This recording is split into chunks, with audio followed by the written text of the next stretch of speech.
Floresca, Ano yun, Duque? dapat natin pag-aralin si Florante sa mataas na paralan. Kung ganun, anong lugar naman yun?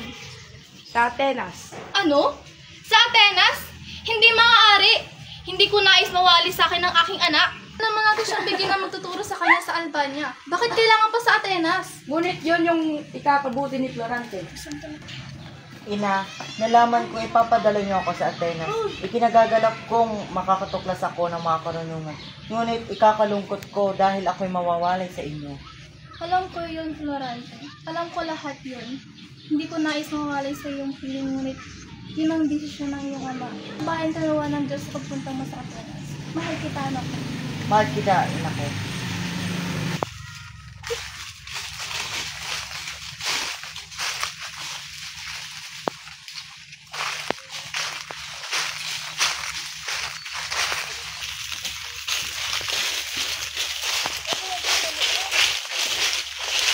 Yan.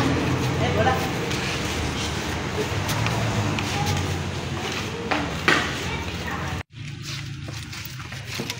Oh, ito palang Atenas. Kay gandang pagmasdan.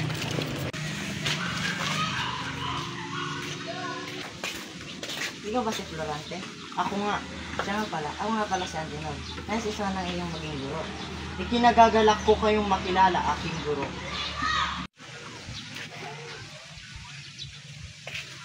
Bakit tila malungkot ka? Anong dahilan? Nais kong malaman. Nilisan ko ang Albania upang tuklasin ang mga karunungan. Labis akong nalulungkot dahil naiwan ang aking mga magulang doon. Huwag ka nang malungkot, Florante. Salamat, mahal kong guro. Kaya nga pala, Florante, nais kong malaman mo na meron kang kababata at kababayan dito sa Atenas. Kababata at kababayan? Oo, at sila ang nauna dito sa Atenas. Kung gayon, nais ko siyang makilala. Eto na si Menandro, alawin mo ang kanyang dibdib. Ako nga pala si Florante.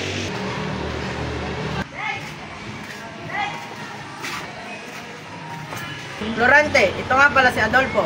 At ako naman si Florante. Kung gayoy, totoo bang Tagalbanya ka at kababayan ko? Hindi ka nagkakamali, ako ay anak ni Conde Sileo. Salamat, ako'y anak ni Duque Briseyo. Bilang ng susunod na henerasyon, ang mga bayan, ang mga ari at pinuno sa iyong bayan. Anong may tulad ng pamumuno sa isang tubig? Yes, Adolfo. Sige, Adolfo. Ako'y may kasagutan, napakagandang kasagutan. Sa aking palagay, may halin tulad ko ang tubig at hari sapagkat pareho silang sumusunod sa kanilang agos ng pinungunuan. Teka, sandali, mawalang galang na guro. Hindi ko nais putulin ang pangungusap ni Adolfo, ngunit nais kong sagutin ang inyong katanungan. Sige, ano yun? Tulad ko ang hari at ang tubig, sapagkat ito'y pumupuno sa tuyo na ilog. At magwawakas ito sa mga uhaw na halaman na nakapaligid dito. Magaling, Florante. Maaari ka nang mag-upo.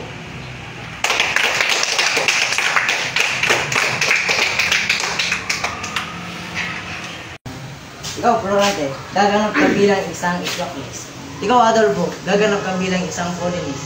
Ikaw, Menandro, gaganap ka bilang isang Yocasta sa darating na dula-dulaan.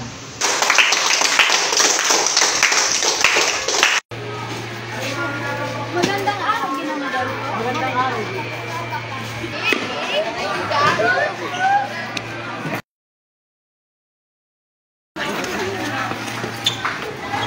Maluwid ko sa inyong inahandog ang dulang inihanda ng mga estudyante sa Atenas.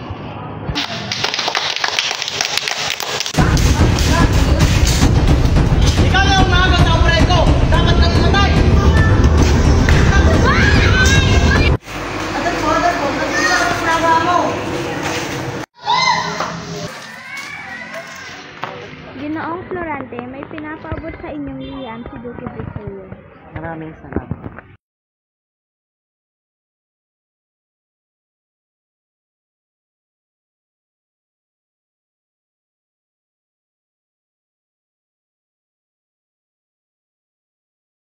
Anak kong Florante, binalag kong huwag ipagtapat sa iyo ang isang mapait na katotohanang sumapit sa ating buhay. Natitiyak kong ito'y kalulugmog mo sa lungkot. Ang inay mo ay wala na. Siya'y tinawag ni Bathala sa kabilang buhay. Naging mabilis ang mga pangyayari kaya't hindi ako nakasulat agad sa iyo. Aliwin mo ang iyong puso, tibayan mo ang iyong dibdib. Pakiharapan natin ang matinding dagok na ito ng katagalahan. Maghintay ka pa sa aking liham. Samantalay, tanggapin mo ang aking mga pagmamahal at bendisyon. Diyos ang sumasa iyo magpakailanman. Ang iyong ama, Duque Briseo. Gusto kong sabihin na mag-ingat ka sa Albania dahil lang doon sa Adolfo. Maraming salamat sa iyong mga payo, aking guro. Paalam. Ama! Oh, Florante! Sulat-sulat galing sa kaharian ng Crotona. Mukhang nanganganib ang aming kaharian.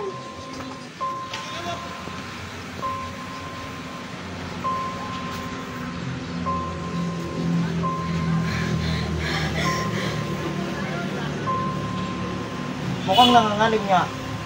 Oo nga, kailangan kong puntahan si Harry Linceo.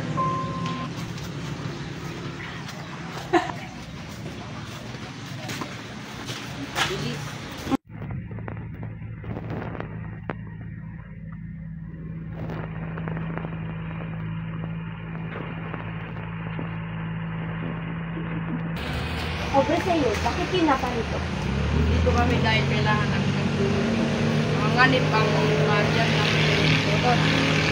Bukas ang aming palad para tumulong sa inyo. Salamat, Linceo. Ngunit, sino yung kasama mo? Oh, ito nga pala ang aking anak. Si Florante. Sa aking palagay, nakita ko na kung gaano ka katigas na handang mamuno sa aking hukbo. Ikaw, Florante, ang nag-iisang lalaking nasa panaginip ko ngayon. Florante, ika'y lumuhod at aking babasbasan.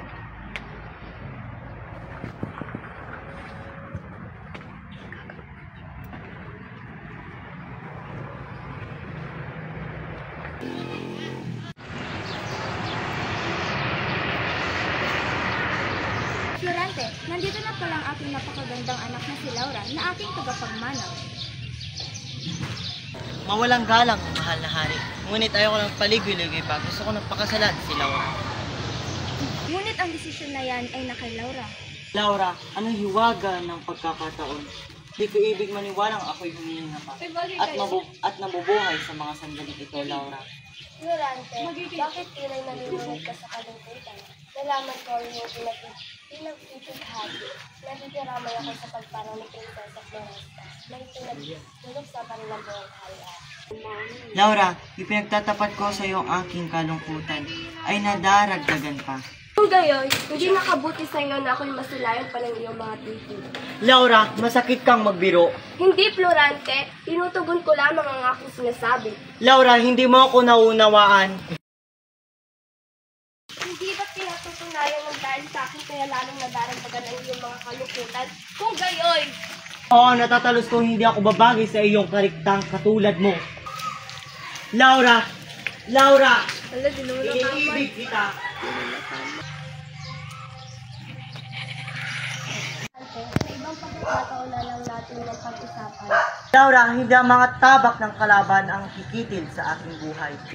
Hindi ko nais na ikay lumisan kayapos ng kalungkutan. Laura, maraming salamat. Paalam, Florante. Paalam, Laura.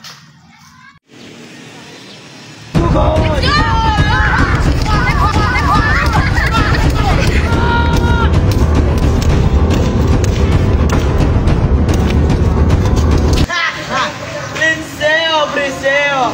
Tapusan niyo na! Oh, mabaging Diyos! Dahil kabutihan lang akin nilaan, ngunit bakit ganito ang aking natamo? Laura! Nag-uumalik ako sa iyong pag-ibig. Ngunit bakit ganito? Laura!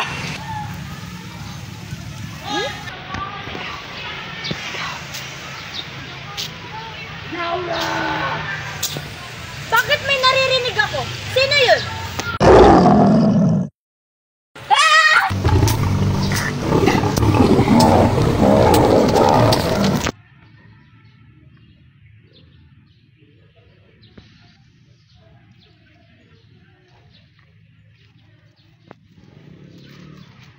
mo? Nakita mo?